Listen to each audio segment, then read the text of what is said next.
বেনিয়াল উঠে মোরা রওনা হইলাম চা খাইতে। কিন্তু প্রিয় চার দোকানটা অনেক দূরে পড়ে গেছে। যাই হোক, যত দূরেই হোক, যত কষ্টই হোক, যাইতেই হইবে। আডা শুরু করলাম দুইজন নাক বরাবর।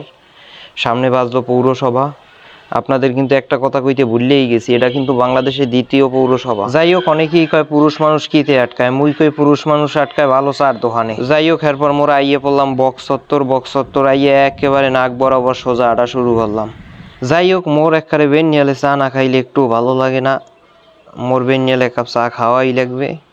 হ্যাঁ, যত কষ্টই হোক, টাহা না থাকলে উদ্ধার হরিয়া হইলেও যামু চার দোকানে। ওরে মোর খোদা, এত অল্লি গল্লি চার দোকানে যাইতে। আমেরা আশেপাশে যে দোকানগুলো দেখতে আছে না, কিন্তু লঙ্গি গামছার দোকান। একটা কথা কইতে তো ভুললেই গেছি, খালি উল্লে যাই। কুষ্টিয়া কুমারখালী কিন্তু লঙ্গি গামছার জন্য বিখ্যাত। যাই হোক, আমরা চার দোকানের কাছাকাছি চলে আইছি। এখন আমরা চার দোকানে ঢুকমু।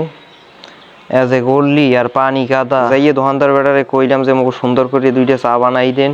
মোরা কিন্তু বরিশাল দিয়েছি। আমি আবার কইলে আপনারা বন, আমি সুন্দর করে চা বানাই দিতে আসি।